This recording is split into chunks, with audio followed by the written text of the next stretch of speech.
What is the miracle of the perfect preservation of the Quran? The miracle of the perfect preservation of the Quran is this. The Quran has all the features of a book that's been repeatedly changed, and yet it was perfectly preserved in spite of having all the features of a book that's been repeatedly changed. There you have it. It's a miracle. If you ask your Muslim friends what evidence there is for Islam, one of the main responses you'll get is that the Quran has been perfectly preserved. And if you ask your Muslim friends what they mean when they say that the Quran has been perfectly preserved, they'll tell you that the Quran has been completely unchanged from the time it was revealed to Muhammad, and that there has never been a single difference anywhere between any two Qurans. That's what they're taught by their sheikhs and imams. Of course, as soon as you do a little research, you find out that entire chapters of the Quran were lost, that large passages were lost, that verses were lost, that phrases were lost, that manuscripts had to be burned to cover up all the differences in different Qurans, that Quran manuscripts have tons and tons of textual variants, and that even today, Muslims in different parts of the world use different versions of the Quran. But if you tell your Muslim friends any of that, they won't believe you. Why?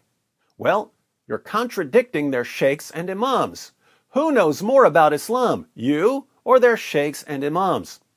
Their sheikhs and imams, obviously. So they're not going to believe you. What your Muslim friends don't realize is that while their sheikhs and imams may know a lot about Islam, they're also compulsive liars. But your Muslim friends don't know that, so you have to show them that their sheikhs and imams admit that large parts of the Quran were lost.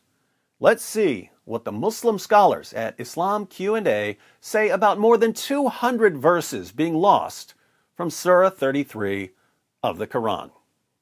A questioner writes, "There's a hadith in Musnad Ahmed that says 200 verses were abrogated from Surah Al-Ahzab. Is this true?" Spoiler alert, yes it is. But don't take my word for it. Let the scholars explain.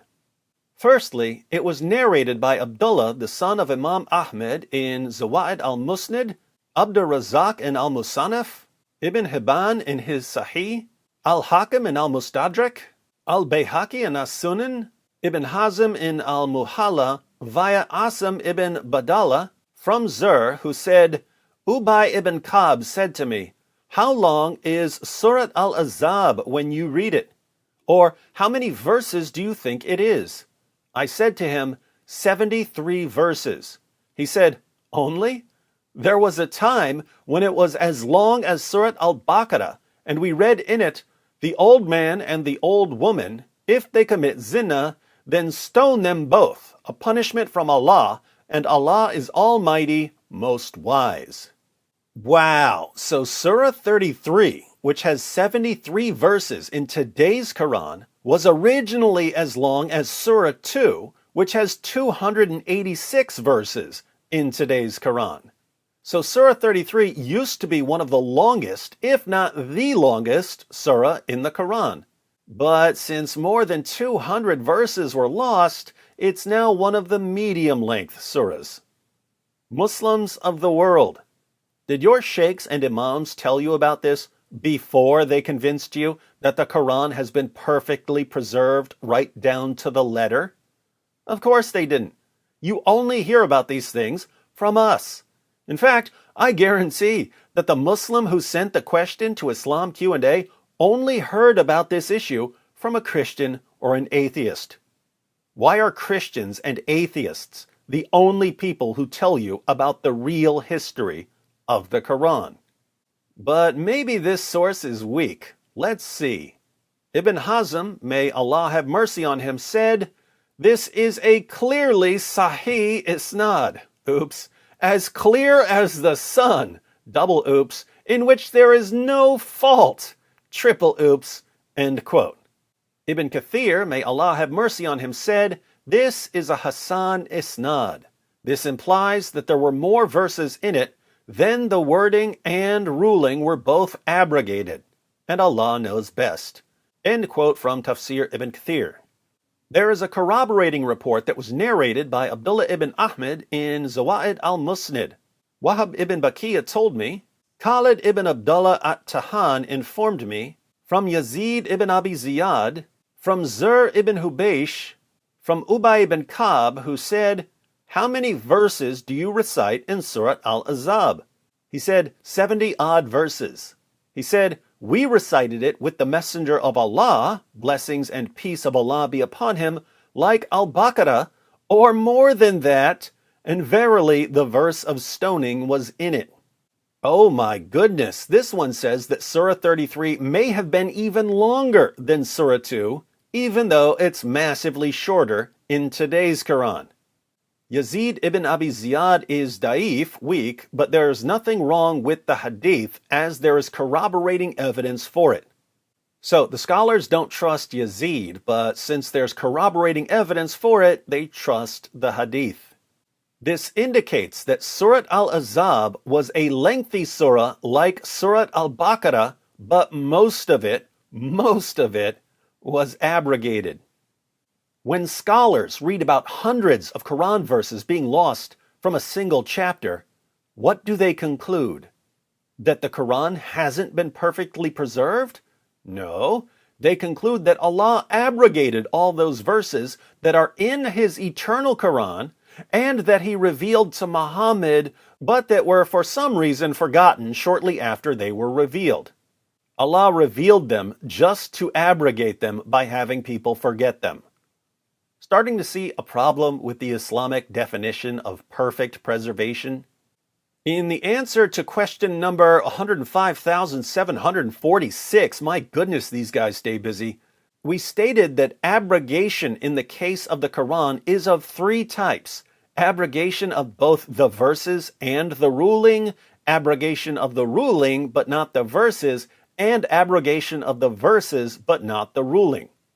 Now this is actually hilarious. Three types of abrogation. So, Allah can remove a verse from the Quran and abrogate the ruling, meaning that the ruling is no longer in the Quran and that it no longer applies. This is abrogation of the verses and the ruling. Allah can also abrogate the ruling but leave the verse in the Quran, meaning that the verse is still in the Quran but that the ruling no longer applies. This is abrogation of the ruling but not the verses. Finally, Allah can remove the verse from the Quran even though the ruling still applies. This is abrogation of the verses but not the ruling. Confused yet? Now you understand why sheikhs and imams don't tell Muslims about any of this.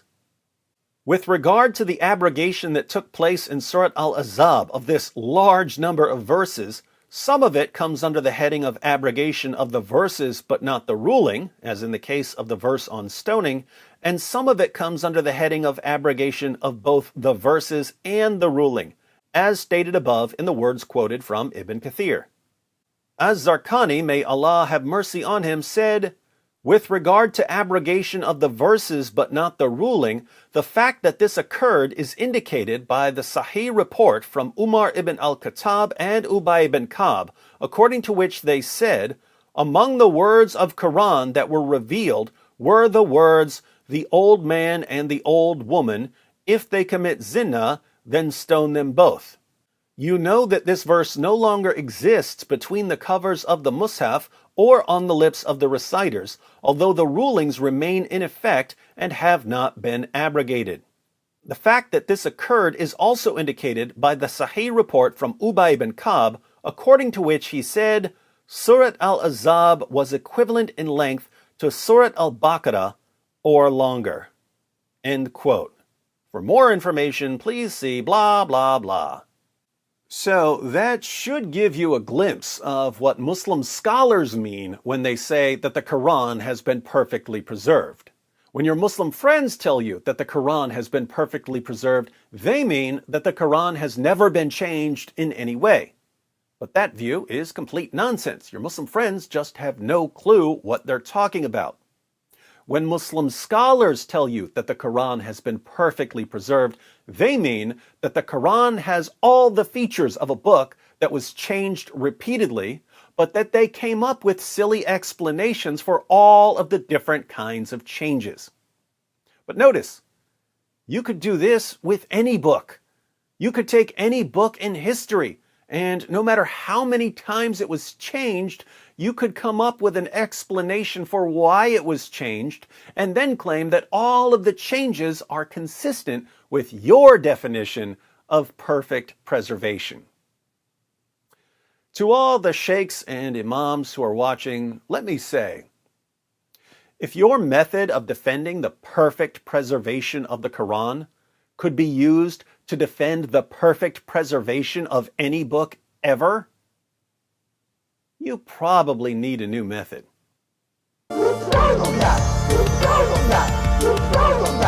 just backfired on you. It just backfired on you. This is a part of a religion. There's a reason to it. Yeah?